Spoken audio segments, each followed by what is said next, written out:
নমস্কার বন্ধুরা, শীত চলে আসলে শীতের এই সবজি দিয়ে আমার এই রেসিপিটা খেতে ভীষণ ভালো লাগে, তাই তোমাদের সাথে শেয়ার করে নিলাম। পুরো ভিডিওটা দেখবে।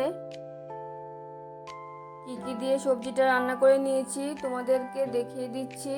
ফুলকপি নরম ডাঁটগুলি কেটে নিয়েছি, ফুলকপিও কেটে নিয়েছি, আলু বেগুন সিম গাজর আর মূলাও কেটে নিয়েছি। মূলাটা গোল গোল করে কেটে নিয়েছি, লবণ মেখে রাখবো, এক্সট্রা জলটা বেরিয়ে যাবে। প্রথমে ফুলকপি ডাঁটগুলি একটু ভাপিয়ে নিচ্ছি। মূলার মধ্যে আগে লবণটা দিয়ে দিয়েছিলাম, মেখে নিচ্ছি। ফুলকপি ডাঁটগুলি কিছুটা ভাপানো হয়ে গেছে, অল্প লবণ দিয়ে আর একটু ভাপিয়ে নিচ্ছি। এখন কড়াইটার মধ্যে সরিষার তেল দিয়ে দিলাম, তেলটা গরম হয়ে গেলে কয়েকটা মাসকলাইয়ের বড়ি ভেজে নিচ্ছি। গ্যাসের আঁচটা মিডিয়ামে রেখে বড়িগুলি ভেজে নিয়েছি, তুলে নেব।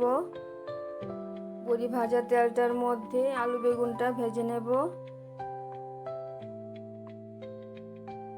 আলু বেগুনটা দিয়ে দিলাম, অল্প হলুদ দিয়ে প্রথমে আলু বেগুনটা ভেজে নিচ্ছি। কিছুটা ভাজা হয়ে গেলে অল্প লবণ দিয়ে আরেকটু ভেজে নিয়ে তুলে নেব।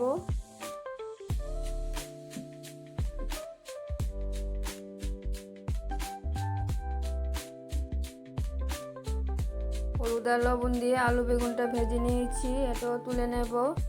দেখো লবণ মাখার পরে মূলা থেকে কতগুলি জল বেরিয়েছে। এখন কড়াইটার মধ্যে আরও কিছুটা সরিষার তেল দিয়ে দিলাম। এটা গরম হয়ে গেলে ফোড়নে দিয়ে দিচ্ছি 5 ফোড়ন, শুকনো লঙ্কা, তেজপাতা। ফোড়নটা ভাজা হয়ে গেলে 4-5টা কাঁচা লঙ্কা চিড়ে দিয়ে দিলাম। কাঁচা লঙ্কাটা দেওয়ার পরে প্রথমে সিম মূলা গাজরটা দিয়ে দিচ্ছি।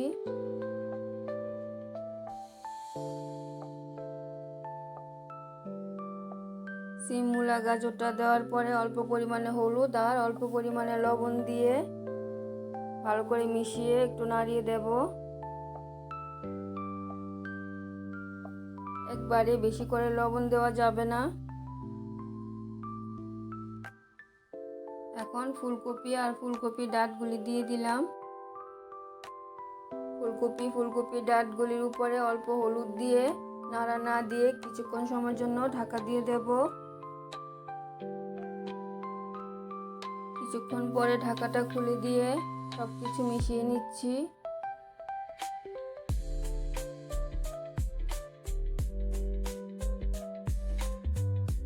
সবকিছু ভালো করে মেশানো হয়ে গেছে, এখনো আরেকটু সময়ের জন্য ঢাকা দিয়ে দিলাম। ঢাকাটা খুলে দিয়ে উপরে আরেকটু লবণ দিয়ে দিলাম, লবণটা ভালো করে মিশিয়ে নেব। এই রেসিপিটার মধ্যে কোনো মশলা দিতে হয় না। এখন দিয়ে দিলাম ভেজে রাখা আলু বেগুন। এখন আরেকটু সময়ের জন্য গ্যাসের আঁচটা মিডিয়ামে রেখে ঢাকা দিয়ে দিলাম। ঢাকাটা খুলে দিয়ে সামান্য জল ঘুরিয়ে দিয়ে আবারও ঢাকা দিয়ে দেব। সবজিটা সিদ্ধ হয়ে যাবে, জলটাও শুকিয়ে গেছিল। এখন নাড়িয়ে দিচ্ছি। তাছাড়া আরও কয়েকবার ঢাকা দিয়ে দিয়ে সবজিটা সিদ্ধ করে নিয়েছি।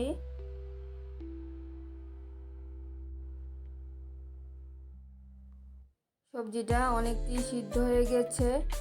টেস্ট বাড়ানোর জন্য সামান্য চিনি দিয়ে দিলাম। চিনিটাও ভালো করে মিশিয়ে নিচ্ছি। তাছাড়া চিনিটা দেওয়ার পরে সবজিটা আরও অনেকটাই নরম হয়ে যাবে। এখন দিয়ে দিচ্ছি মাসকলাইয়ের বড়িগুলি গুঁড়ো করে দিয়েছি। রান্নাটা অনেকটাই হয়ে আসছে, মাসকলাইয়ের বড়িটাও ভালো করে মিশিয়ে নিচ্ছি। এখন দিয়ে দেব ধনেপাতাটা মিশিয়ে নিলে সবজিটা একদম কমপ্লিট হয়ে যাবে। এই রেসিপিটা ভাত, রুটি, পরোটার সাথে খেতে অসাধারণ লাগে। তোমরা বানিয়ে খেয়ে দেখবে। আমার এই সবজি হলে আর কিছুই লাগে না, রান্নাটা একদম কমপ্লিট হয়ে গেছে। আবার দেখা হচ্ছে পরের ভিডিওতে। সবাই ভালো থাকবে, সুস্থ থাকবে। ধন্যবাদ।